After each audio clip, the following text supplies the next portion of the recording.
And now I think we should get into our guests. We've got a very busy show today, and it is an NHS show. And if you don't know, and if you haven't been listening, just to let you know that we, the NHS, are working with BCfm on women's health. And we've had lots of different topics. And today it's all about sexual health and sexually transmitted diseases. We have two wonderful guests in the studio. One we've met before and one we haven't. So I'm going to ask you both to introduce yourselves. So, Louise, if we start with you. Louise, who are you and why are you here? I'm Louise Bebbington. I'm a sexual health nurse, which I've been doing for a very, very long time now. I've been working in Bristol for about the last 9 years, and before that I was in London. Wonderful. That sounded great, didn't it?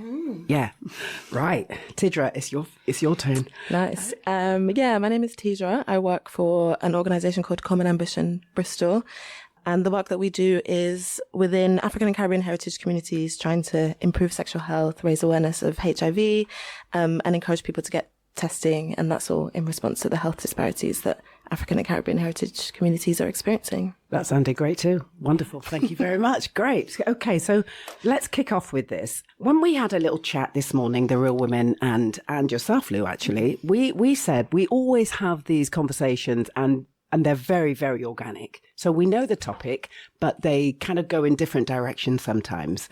So, and we asked you, Louise, if you wanted to start this topic, where would you start? What would you say? What would you want us to ask? And I think that's a really kind of transparent way to begin this conversation. So it's sexual health and sexually transmitted diseases. So maybe we could start with what you do in your work when it comes to this topic. Yes, that's fine. So what I do is when I see patients, they'll come into the clinic, we'll take a history where we ask an awful lot of very personal questions, and then we might do some tests. Hopefully we can give people treatment on the day they come in. So it's quite a good service of people coming into the clinic.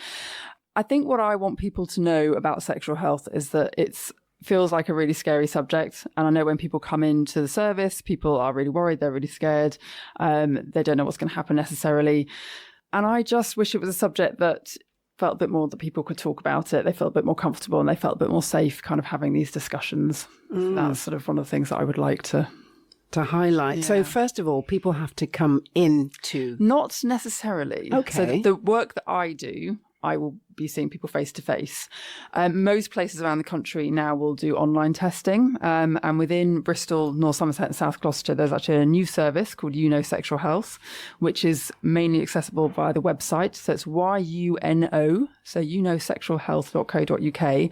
So anybody within those areas, if they do have any sexual health concerns, I'd say go to that website and that will direct you to the right place. And lots of the testing is actually for people who don't have symptoms or might have quite mild symptoms. A lot of the testing is online testing, so you might get the kit sent to your home and be able to do the tests in the privacy of your own home, which is quite nice. So that feels much more comfortable for so many women. Yes, exactly. And sometimes people might still need to come into the clinic, but I can guarantee every sexual health service I've ever worked in, the people who work in them are absolutely lovely. So if you ever do need to go into a clinic and see a sexual health professional, you are likely to be very well looked after. Okay, wonderful. Tidrah, yes.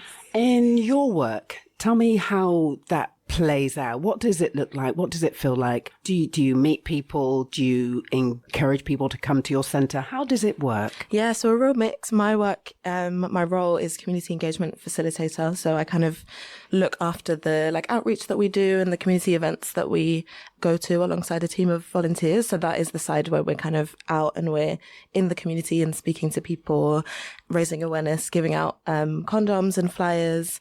And then we also have sexual health clinics that are dedicated to people of African and Caribbean heritage. And those are walk-in testing clinics. They happen on the first Thursday of every month in Montpellier and the last Thursday of every month in Charlotte Keel. And so that's the space where people can come to us. It's a walk-in sexual health testing clinic. They show up on the day. They don't need to book an appointment. They'll be welcomed by our friendly faces, music, and our sexual health nurses as well. And they can get full HIV and STI testing. Right. So how popular is it? And I guess that question leads to the amount of people that really need this service. Can you talk about figures? Yeah. So with our clinics, it definitely kind of fluctuates, and we see that some things are really helpful. Having support from health centres who text their patients is really helpful for engagement and letting people know that we exist. Us going out and speaking to people. We have a range of Black-owned businesses in Bristol, barbershops, salons, cafes, who are really supportive of our work and really promote the stuff that we do and talk to their customers about the work that we're doing. So that's one way that really helps us to increase the numbers of people who are testing. And then most recently we had some campaigns. We had a radio campaign, which also BCfm were involved in rolling some of our ads about the clinics, and a billboard campaign where we kind of had different billboards across Bristol with some of the figures who are really instrumental in the work that Common Ambition Bristol are doing. And that's really helping to kind of, people are like, oh yeah, I saw your ad on Church Road, or yeah, I heard you on the radio and I decided to come down. So yeah, the numbers can change, and it can be, we can have like busier periods and quieter periods, but it is those things, the being out in the community and raising the kind of profile of Common Ambition that is helpful. I do want to talk about stigma. Yeah, because I think that's probably one that a lot of women listening are probably thinking, if I needed to go to a clinic and everybody knew what that clinic did, I really wouldn't want to go there. Yeah. So is that an issue that you're facing? It is a challenge, I think, of doing a clinic that's exclusively for the community. And it is definitely a worry that people have, that they can show up and maybe see their neighbour, and people knowing that, right, if you're walking into that room, you're coming to get tested for your sexual health, and the assumptions that can come with that. And so that's where a lot of our work, we're trying to make it feel like a usual part of conversation and normalize these conversations, and helping people to understand that, yeah, sexual health is a part of our health as a whole. That we talked about a little bit how the messaging has changed when it comes to things like HIV, and how that there was a lot of like fear and a lot of misinformation around how it spreads, and a lot of that stigma of like what it means for somebody to have HIV or to have an STI, and the negative connotations that come with that. But knowing that we're in a place where a lot of things are very easily treated now.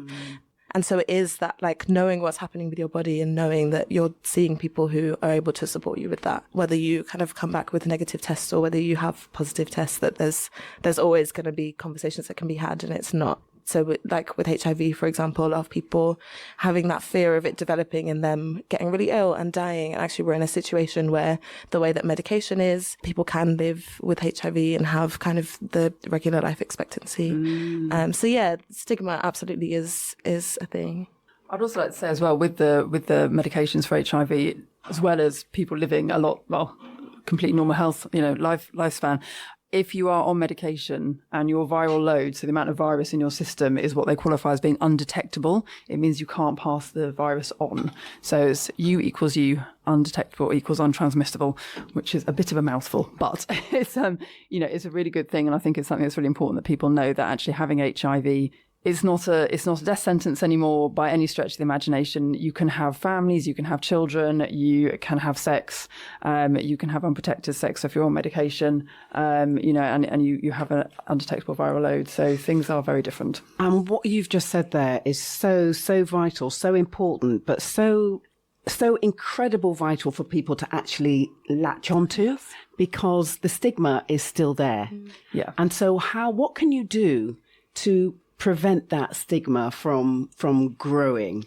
I think talk. Just keep talking about it. I think talk about it. From my point of view, it's really important that people talk. Talk to your children, talk to your friends. We were saying, I know obviously we're talking mainly about women, but I was saying to Tidrah earlier, sort of men especially don't talk about these things, and I think it's really important that people do have these conversations with their friends, with their family, with their loved ones. It's so important. And I think there are some communities where the knowledge of HIV, so if I'm thinking about sort of, what we call the MSM community, so sort of gay and bisexual men, there's a lot less taboo within that community because there is a lot more discussion. We have things like PrEP, which is pre-exposure prophylaxis. So it's HIV medication that you can take, and you can either take it all the time or you can take it when you know you're going to be having sex. And it essentially stops you from being able to catch HIV. So alongside people who have HIV being undetectable, people who don't have HIV can take PrEP, which prevents them from being able to catch it. And I think, this is something that's really popular within the gay community. And I think it needs to be a lot more sort of discussion around it within other communities that might be at risk, and sort of, this understanding that it's a really normal part of life to maybe take PrEP or to, do this testing. Yeah, I think as well, being able to reflect on one, like the language and like how we talk about things and how things have changed. And I guess to flag like the idea of catching HIV, which in many ways is maybe like not as accurate to the experience, and thinking about it as like transmission. And I think because there is the assumption that you can get HIV from sharing toilet seats or from saliva and those kinds of things, and how sometimes that idea kind of in people's minds still exists. It stays, doesn't it? Whereas it is much more of a transmission process and like an interaction of body fluids like within your body. And also I think honouring the experiences that people have, and like stigma exists for a reason. It's not something that people have invented. It is often like a response to very real things. And with something like HIV can be a response to homophobia, for example, people worrying about engaging with HIV because it says something about their sexuality. And so like engaging with what is it kind of under the surface of, we talk about stigma as this kind of overarching thing, and then like what are the elements, like what are we responding to? And I think being able to honour people's experiences and where their information came from and challenge that quite actively. Before we open out, I've just got one more question about because we've spoken about HIV a lot. What other diseases are out there that we ought to be sort of talking about and bringing to the fore that women might be worried about? And then we'll open out. I think from a sexual health point of view, I mean, if you look at your sort of general sexual health checkup, the standard one, you're going to be testing for 4 things. So chlamydia, gonorrhea, HIV and syphilis. Okay. So chlamydia and gonorrhea are much more common. You can have them and not have any symptoms. But if they're left untreated for a long period of time, they can cause problems, which is why we test for those too. HIV, we've had this discussion already, it's really important that you know your HIV status, because then you can do your best to protect yourself and to protect others. And syphilis is another really interesting one that you can have without having any symptoms. But again, if it's left untreated, it can cause quite a lot of issues. So those are the main tests that we do. And I think those, the reason we test for those is because they are very important. Obviously, HIV and syphilis, it's less likely that you're going to have them. Chlamydia and gonorrhea, it is more likely. There are other things like herpes, genital warts, trichomonas, mycoplasma genitalium, which is a lovely long word. We call MGen for short. All these things which, you may also get tested for depending if you have any symptoms or anything like that. The hepatitis B and C we test for as well. But I think that the important ones, I say the important ones, they're all important, but, chlamydia and gonorrhea are the ones that we do really see quite a lot of. So gonorrhea is an interesting one because that's one which it's become, you've sometimes seen in the media, they describe it as super gonorrhea. So we are losing our antibiotics that treat gonorrhea. So it might be quite a different sort of look in the future. At the moment, it is easily treatable, but in the future, it might become harder to treat gonorrhea. And that's what they call super gonorrhea, is becoming resistant to antibiotics. So that's quite an interesting one. So that's why I think it's really important that people do test and then get treated as quickly as possible so that we can sort of make sure that any problems are kind of dealt with sooner rather than later. Yeah, I guess we've been through so many subjects on our NHS podcast, and I think we've all been happy to share, our experiences, our laughs, our giggles about pelvic health, exercises and menopause and night flushes. But this one, and I thought about it, I've never had a conversation with a friend about any of this, which is telling, because, my friends, we get down to the deep, we're there talking about everything, but I've never had a conversation. And I was thinking, we got a big city, we got a big population of young people, got a lot of that particular age group that possibly, and we all got nephews, nieces, family, friends. And then I think, when would we want to know this? And if we did know there was a problem, where do we go? I like the by post system. I mean, that's not physically turning up and meeting anyone. I kind of think it is still a stigma. And whether that's ignorance or fear or being scared, I don't know. But there are a couple of things that I think, what if you suspect your partner has been unfaithful? You kind of think, this has nothing to do with you, but suddenly that can come home quite quickly. Or what if you got somebody who's out there and you got son, daughter, whatever, and they're kind of, experimenting and they're out there. Do you know the signpost? Do you know where to go? Do you know what to do with this? So I think the more we're aware, have a little conversation, I think I need to get better informed, And I like that there's all these friendly, lovely people I'm going to meet at the sexual health clinics if I need to go there or, send someone there. Because I think talking about this whole subject, there's something you never pass on negatively, and that's kindness. And if we deal with people kindly, I think that's the answer. Oh, that's lovely. That really is lovely. Sue?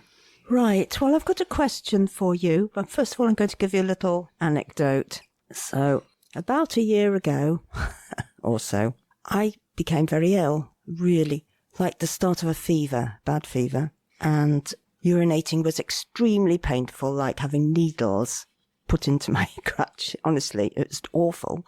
And I thought, blimey, what's this and how's it happened? And it turned out to be herpes. And that comes not because somebody has slept with somebody who's got it sort of thing, but because the person, your lover, has had cold sores on their mouth in the past. And that can transmit to you if there's any oral sex in any shape or form. And bang, you've got herpes, which is a very unpleasant thing. Luckily, it was cleared up with the right, and a good nurse at the GPs and all that.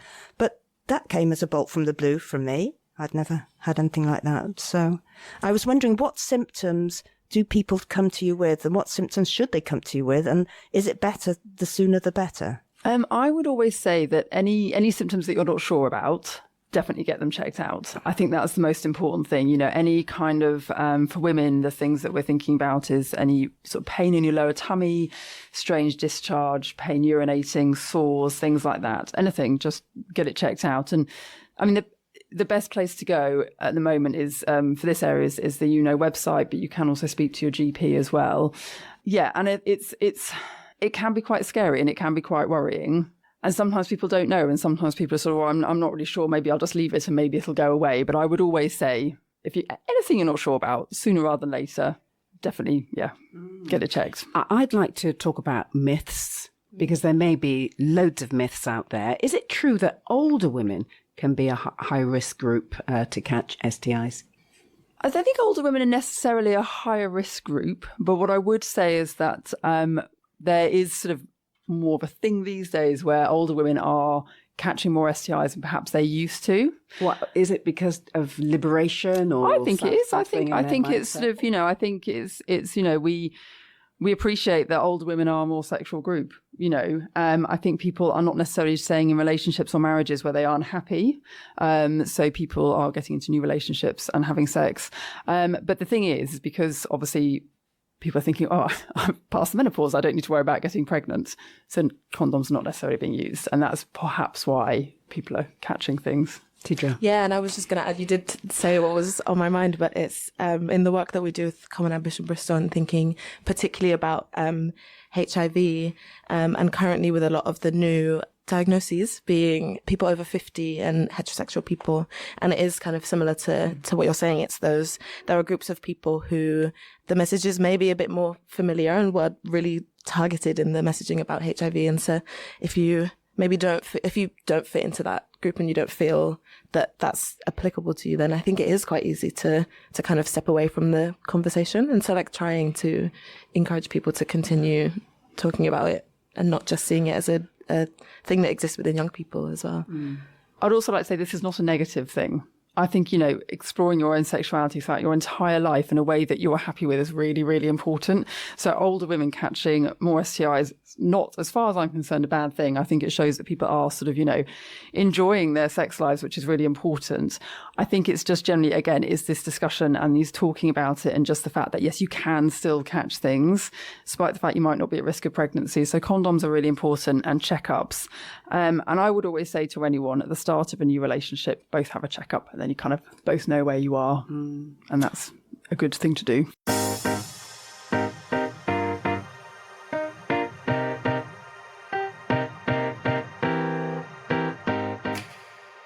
Listen, we are talking with Louise Bebbington, who is a sexual health nurse, and Tidrah Jeffers from Common Ambition Bristol, who is a community engagement facilitator. Ju, you've got a couple of questions before we leave. Yeah, I was just thinking what we've discussed at present has been proactive.